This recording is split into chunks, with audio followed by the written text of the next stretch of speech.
What the hell's going on, people? This is Periodic, and you see the title of the video. We are jumping back into Dragonball Z Dokkan Battle. Man, I said that as like it was just one uttered word. We are in Global 6-year anniversary, and we are right on the eve of the top legendary banner coming out. Yes, indeed. Android 17 and Android 17, Golden Frieza and Golden Frieza. The question remains, should you spend stones or skip? I shut it down wherever power is stored. Being real is in the past, watching cowards get on. It ain't kill me, so it's making me stronger. And these bite-sized rappers now sensing my home. All right, well, let's take a little peek at this banner. And right off the bat, you're just like, man, this banner sucks. Yes, 2 LRs on the banner. But if you look at it, it has layers, all right? It does indeed have layers. It's not an immediate skip. It isn't. Even, you know, at first glance, it's like, whoa, because a lot of these units do have Dokkan Awakenings and Extreme Z Awakenings, which make them a lot better than what they used to be. Like, in the past, if this was a year ago, then you'd be like, oh my goodness, but it's gotten better. It's gotten better. So let's start at the very beginning. And we're taking a look at the AGL Super Saiyan Blue God Goku, who of course does have his Extreme Z Awakening. And if you put this guy in a Realm of God's team, he's fantastic, right? 100% attack and defense, gains an additional 59% attack and defense, and all allies gain 7 crit and 20% attack. So that Realm of God's team really makes him powerful. The only problem is like he's got 2 terrible links in Super God Combat and Resurrection F, just absolutely awful. But overall, he's a pretty good unit, as like I said, as long as you have him on a Realm of God team. Next up, Golden Malice, Golden Frieza. This dude's actually really solid, and I enjoy this character a lot, mainly because he stacks defense. He starts at 90% attack and defense. He gives target Goku allies 2 key and 30% attack and defense. And if he's facing a Goku, he's got a 50% chance to crit. So that makes him pretty powerful. Again, 2 terrible links, Resurrection F and Super God Combat. And the reason why I say they're terrible, I'll just show you real quick, because no one has them. Because honestly, like 20% attack is good, and 1 key and 10% attack are good, but look who has Super God Combat. That's it. Those units have Super God Combat. And by the way, him, and him won't link with each other because they're the same name. All right? That's number 1. Him, and him won't link with each other because they're the same name. him won't link. So you understand what I'm saying? It's a terrible link. Same thing with Resurrection F. Oh, it's the same dude's -2. Terrible. Absolutely awful links. So first 2 units, pretty good Extreme Z Awakenings. Next up, Strength Android 17. This is where it gets like, I like this 17, honestly. He's great on long events. Stacks defense, right? Orb Changer, good. Gives himself crit, really good. And then if you throw a Android 18 next to him, which obviously you will because it's going to activate all his links, an additional 80% attack and defense and a 30% chance of a super, it's pretty solid because it's going to allow him to stack up his defense faster. So this EZA actually made him a lot better than what he was. And I'm actually a fan of this guy, honestly. I don't think it's a shaft if you pull him. Now, of course, if you have him rainbowed, which a lot of you probably do, then it's going to be annoying because he's been out since 2017. So more likely than not, you already have him rainbowed. Next up, the nuking tech Super Saiyan Blue Goku, and with his Extreme Z Awakening, again, recent Extreme Z Awakening, right, just a few months old. Orb Changer, as you can see there. The good thing is he's actually giving himself 100% attack and defense, which is nice. But what's even better is 59% attack and defense. If he's having a bunch of tech units, and obviously he's going to give all allies 7% crit. Now that sounds good in practice, and it's like, yeah, that's cool that they gave him that. But honestly, it's very difficult for him to achieve because how often are you going to put him on a team, a Realm of Gods team or whatever, where everyone is tech. That's not going to happen too often. And again, Super God Combat, Resurrection F, just absolutely dead links. Next up, one of the best tanks in the game. One of the best tanks in the game. If he's above 40% HP, 90%, 90, that's almost 100, 90% damage reduction. 90% damage reduction. Ridiculous. He stacks attack. If you grab 4 type orbs or 4 key orbs of any kind, it could be rainbow orbs or type orbs, he's going to give himself 90% attack and 2 keys. So in actuality, he can actually do okay damage. Like, he'll be at the 1 million, 2 million attack stats, and obviously he's going to keep growing and growing, but his links don't matter at all because of that 90% damage reduction. It's disgusting. It's absolutely insane. The tricky thing is if you go into a turn where you're below 40% HP, because even if you use an item to increase your HP, your damage reduction still won't kick in until the next turn. So it's a very dangerous spot to be in. Next, this Tech Frieza, who is different than JP, and it's very, very interesting. He's actually not bad, though. So this dude stacks attack and defense. He's got a 20% chance to stun, 120% attack and 100% defense. Not bad, but it is when he's doing a super attack. And you guys know me, I'm not a huge fan of that condition because if you get hit before you super, then you're in trouble. He is an orb changer, which is great. And if everyone on the team are Otherworld warriors, which is possible, he gives himself 40% damage reduction. So that's actually pretty good. Honestly, it's actually not bad. So they made this SSR unit who used to be absolutely trash into pretty good TUR. Just to let you know, on Japan, he is a little bit different. On Japan, he does not have a chance to stun. So there's that. I don't know why, but they did that, and yeah, global win, I guess. Next, Tech 17. Not great. Not great. Stacks his attack a little bit, 6 turns, but it's only a 20% increase.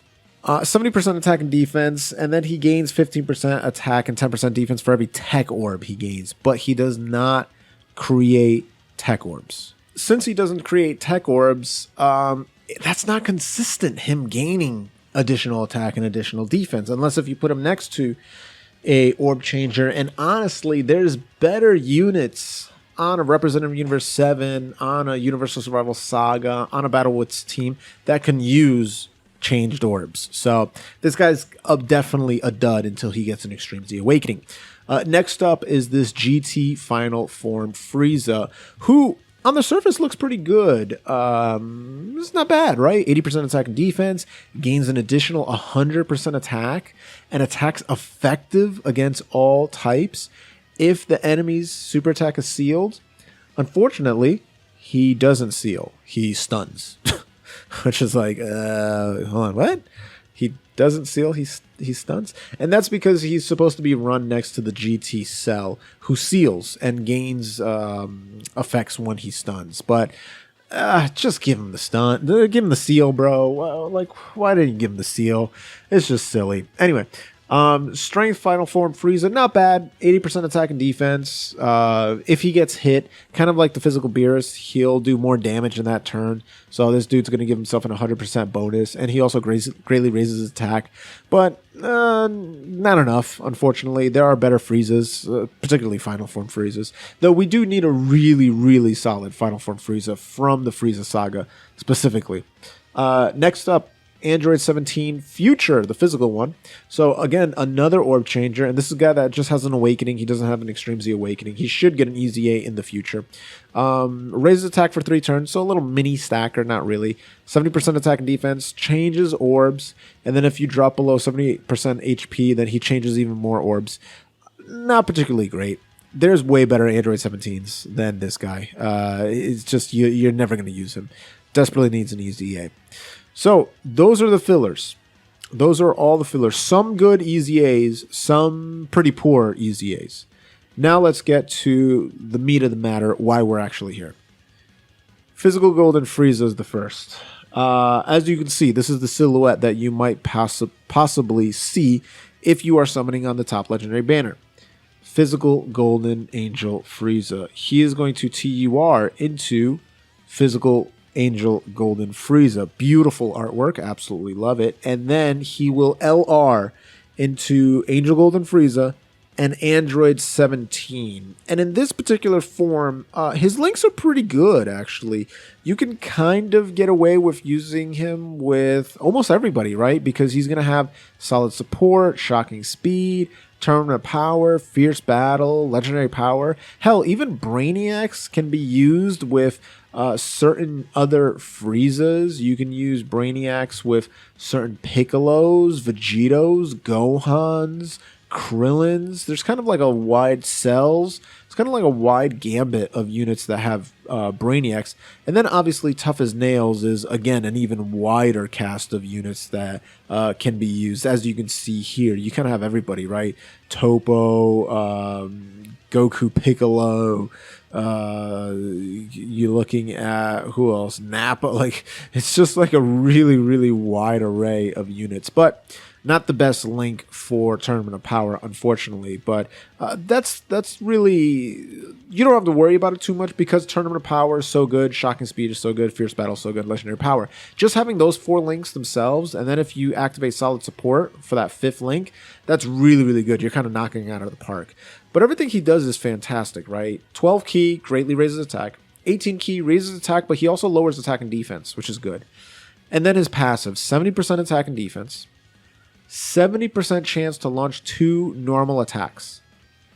On top of that, he gains an additional 7% attack and defense and 1 key every time he attacks. So, you know, turn 1, he shows up, he's doing at least 3 attacks.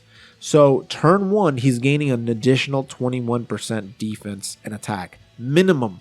An additional 3 key minimum. That's not even counting the additionals that he has built into, you know, his hidden potential system. So he could potentially do 4 attacks. And if that's the case, then he's getting 28% attack and defense to start off and 4 keys. So the next time he comes around, the 3 extra attacks, he'll be capped at the 7 key. And he'll be almost capped at the additional attack and defense 70%. Now that attack and defense 70% is indeed calculated separately. So after 10 attacks, he's sitting at almost 200% attack and defense, which is fantastic. And he reduces damage and raises chance of performing a crit every time he attacks in the same turn. So we know that he's attacking at least 3 times. So what does that mean? That after he attacks, he's raising his damage reduction by 21%, and he has a 21% chance to crit. And if he gets an additional off of that, then he's going to give himself almost 30% damage reduction and crit. That's pretty solid. So what does that tell you? Well, preferably you would want this guy in slot 2 or slot 3 so he doesn't get super attacked beforehand. But with that said, even in later fights, you may want to still put him in slot 1 because he's going to build up that additional attack and defense and that additional key. So he's going to be sitting at almost 200% defense, so he's still going to be good. And after you've knocked off a few super attacks, 4 super attacks to be exact, you can do his active skill. Gonna give himself 77% defense, 7 key, and guaranteed crit. So at that point, damn, is he really good. He's also a joint leader, or a dual leader, joint forces, Universal Survival Saga, 150% across the board for both 3 key, not too bad. So there you go. That's the physical Golden Frieza and Android 17. Let's look at the second LR, and it's Android 17. Intelligence, Android 17. Fighting Park Ranger, Android 17. UTUR him. Great art, by the way. I love the glowing fist. Man looks like Iron Fist. You have an Android 17, right? TUR. You LR him. He adds his entire posse. It's Android 17 Team Universe 7. So he's got Super Saiyan Blue Goku, he's got Super Saiyan Blue Vegeta, he's got Ultimate Gohan, and he's got Angel Gold and Frieza in there. This dude has to be on a Representative Universe 7 team, but if he is, he's absolutely fantastic, right? He's a Representative Universe 7 leader, 4 key, 150% across the board. And he's a super intelligence leader, 4 key, 100% across the board. His super attack, 12 key, greatly raises attack, so a 50% increase. Does colossal damage. He also gives all allies 30% defense. 30% defense for that turn. On top of that, 18 key. No longer greatly raises his attack, but he's doing Mega Colossal. He's still raising allies' defense by 30%. And he's giving them a 7% chance to crit. That's very rare. I think he might be the only character that raises allies' chance to crit off of his super attack. Because there's definitely units that do it in their passive. But let me know in the comments below if you know any other units that do it from there, that give that buff from their super attack. I don't think there is. Anyway, this man starts mediocre stats, 70% attack and defense. If he's got 5 or just a full team of Representative Universe 7, which you will, then he's going to give himself an additional 70% attack and defense. So it's not calculated separately, the 70% attack and defense, because it's just a flat, stat. So he'll be at 140% attack and defense, just straight up. And he gains an additional 70% attack if key is 22 or more. So keep in mind that when he does hit the 22 key, this 70% attack is actually calculated separately. And so he gets to almost 200% attack when his key is 22 or more. Now that's just with this here. If he's got both of these active, then he's actually at 308% attack. So he'll be sitting at 140% defense over 300% attack, which is insane. And it's very easy to get 22 key because he's going to get 3 key when he's getting rainbow orbs. And just like the LR Goku Frieza, the blue boys, he does get a 7% chance to crit when he grabs a rainbow orb. So that's very, very cool. His active skill is pretty easy too. Needs the 5 or more Rep 7 allies on the team, and 2 allies attacking the same turn. So if you have, a full Rep 7 team, that's always going to happen. And you have to be facing a enemy whose HP is 50% or less. So essentially, it has to be the end. So it's a finishing move, essentially. And what it ends up doing is he greatly raises his own attack, does ultimate damage, and gives 7 key to all allies for that turn. 7 key. So everyone on that turn is getting 18 key super attacks and full super attacks and this and that. Very, very powerful. So both of these units are absolutely fantastic on the same team. And not to mention, these links right here don't necessarily pair up that well with him, but there is an android that does pair up almost perfectly with this dude, and it is this Android 17, who just so happens to be on the same squad, the Representative Universe 7, who just so happens to be giving key and defense to this 18. So 300% defense, or I'm sorry, 140% defense plus an additional 60%. This dude is going to be styling and profiling next to that physical 17. So to answer the question, should you spend stones or skip on the top legendary banner? Skip. You honestly should skip this top legendary banner. And the reason why is this: we're gonna have a ton of tons of thanks tickets. That's hard to say. You can use those free tickets to summon on this banner and hopefully pull an LR. Start saving your stones now for the worldwide celebration. I'm telling you right now, last year when they debuted the worldwide celebration, Strength Vegito, LR Buhan, immediately the 2 best LRs in the game. Immediately the 2 best LRs in the game. And I would be surprised if they did not follow suit. So we have heat coming next month. Next month. Start saving your stones. today. So, spend stones or skip. Skip. Let me know what you think. Drop the comments down below. While you're down there, you can click that blue join button. Become a Boomer champion like Joe V. Or do it the free-to-play way. Gently rub that sub button. Gingerly ring that bell button. Lovingly kiss the like button. As always, this is Periodic. See y'all in the next video.